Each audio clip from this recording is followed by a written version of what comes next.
Alright everybody, Jeff here at StopThePirates.blogspot.com. I just wanted to drop a little video today because I felt kind of inspired. And things are happening very, very fast. It's today 7/7/14. And I just kind of like to always kind of harp on the basics, because that's what gets people when they find out where we're at as the U.S. citizens.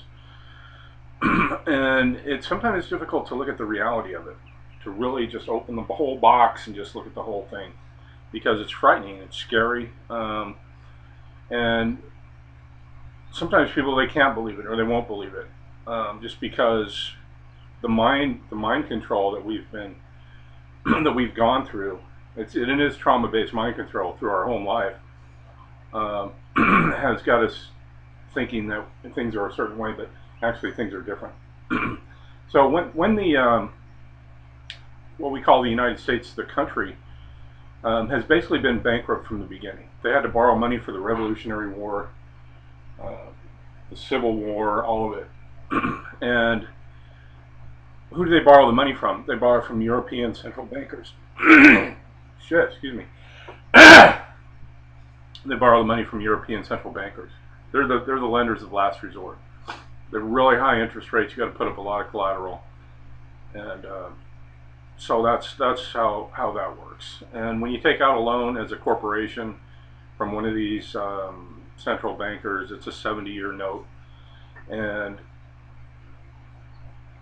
basically the country of the United States it's on its fourth note right now. There was 3 up until 1999. And then, we had 9/11 and all that. But, so, and these loans, you can never pay them back. I mean, it's, it's a joke. And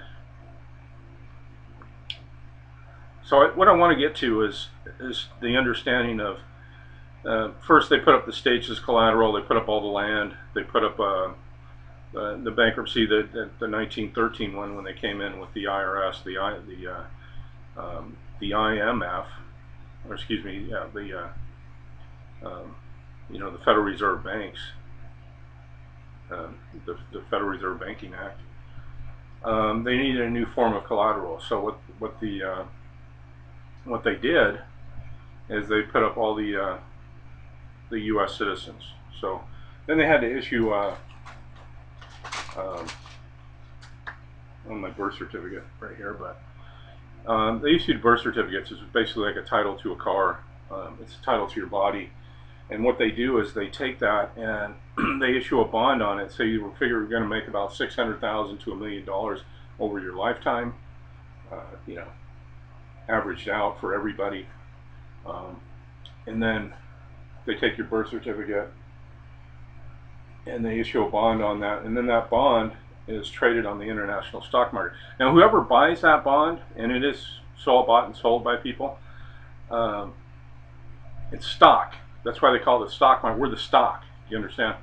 So that's why it's called the stock market, because they're trading in human beings, basically. They don't tell you that though.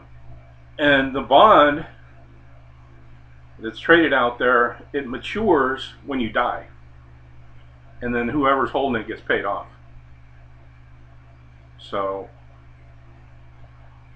that's why you kind of have the GMO food. Look, they want to kill off as many as possible, and I know that's tough to believe, because there's so many people now turning 65, the baby boomers, and they want their their check every month, which I don't blame them. They've paid into it, and that's a total fraud too, because you're really only getting a percentage of the amount that you paid in, and you should be getting a hell of a lot more. And plus, a lot of people, they work 30-40 years and then they die and they don't collect anything. So what happens to that money? Where's their cash go? So that's a complete fraud. So they break you off a little piece every month until you die. But there's so many people right now, that are applying for the Social Security benefits, because they are turning older, and we're in an aging population. That's why they're bringing in a lot of new chattel slaves from the south, and they've got this all actuaried out. But so they really want to try and off as many people as possible, as quickly as possible. I'm talking about the older generation, and that's what the Obama care thing is about. So what I'm saying is, look, what you want to do, I think, is take control of your birth certificate bond, because it's put into a trust, but you're the beneficiary of the trust, and you can do what's called an acceptance, banker's acceptance, and because you're considered an invalid, an invalid, a minor, or a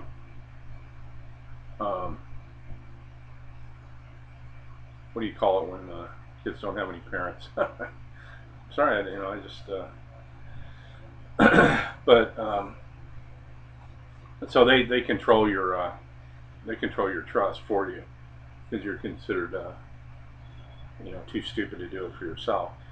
But if you do a UCC1 financing statement, there's more to it than that, and do a banker's acceptance statement for value on your birth certificate through the Uniform Commercial Code, you can take control of that, and then they can't use it anymore. You see, because you're first in line, you're first in time. When someone going to get paid off, you're going to get paid off first, because it's yours, and no one else can do that for you. So anyway, that's all I have. What they do is they set up a trust in your name. It's your name in all capital letters. Look at your checking account. Another thing too, if you have a checking account, most people don't use checks anymore, but on the signature line on the check, on your personal check, it'll say MP next to it, which means microprint. And if you get a magnifying glass and look at that, it says something there. It's not just a black line. It says authorized representative, authorized representative. So you're the authorized representative for who's ever holding your trust, one of the 12 Federal Reserve banks in the country. You have an account there that was set up in your name when you were born, and they're using it, and they're making zillions of dollars off it. I mean, it's grotesque, really. I mean, nobody needs that much.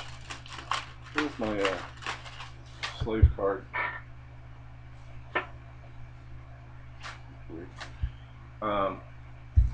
But anyway, look on the back of your Social Security card. It's a QSIP number. It's going to tell you a couple of things. The letter A through L is going to tell you which Federal Reserve Bank is holding your bond, and the other number is it's the account number. Now, if you get the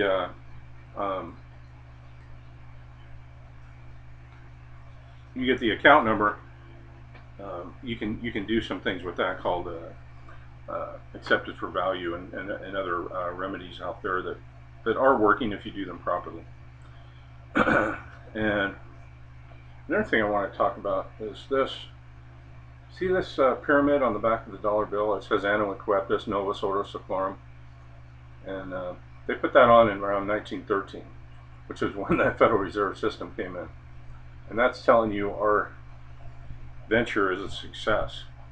Our New World Order is a success, because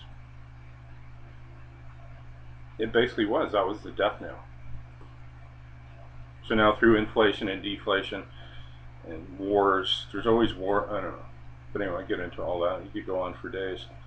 But what's interesting, if you study and if you look at some older Catholic Church and Jesuit churches, that symbol is all over the place. Okay, and I don't need to be a rocket scientist to figure that out.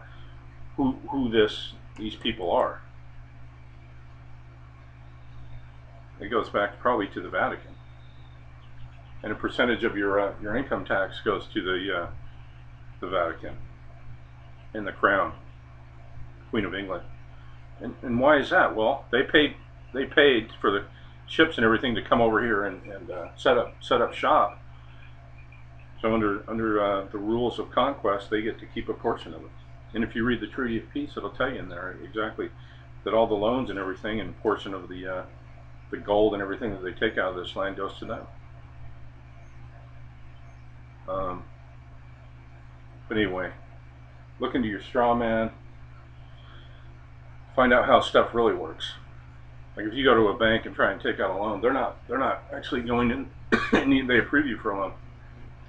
They're not going in the back and taking out stacks of cash and go, there's your 50 grand for your car. They have you sign a note, and they deposit the note into an account in your name, and then they just write a check off that. So it's all just made up. Anyway, go to stoppthepirates.blogspot.com. That was all over the map, but hopefully there's some good info in there for people that are beginners, that are just learning about this stuff. Go to stoppthepirates.blogspot.com. Thanks.